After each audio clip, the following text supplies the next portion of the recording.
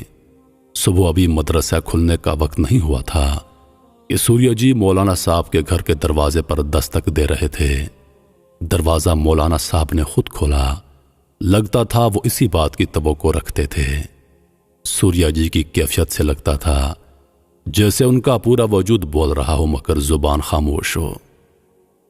مولانا صاحب نے ان کا ہاتھ پکڑا اور اپنی بیٹھک میں لے گئے۔ سوریہ جی کو چارپائی پر بٹھا کر وہ ان کے قدموں میں بیٹھ گئے اور فرمانے لگے، سوریہ جی مہاراج، آپ کچھ مت بولیے، زبان کو بند رہنے دیجیے۔ آج خود اللہ آپ کے وجود کو پڑھ رہا ہے۔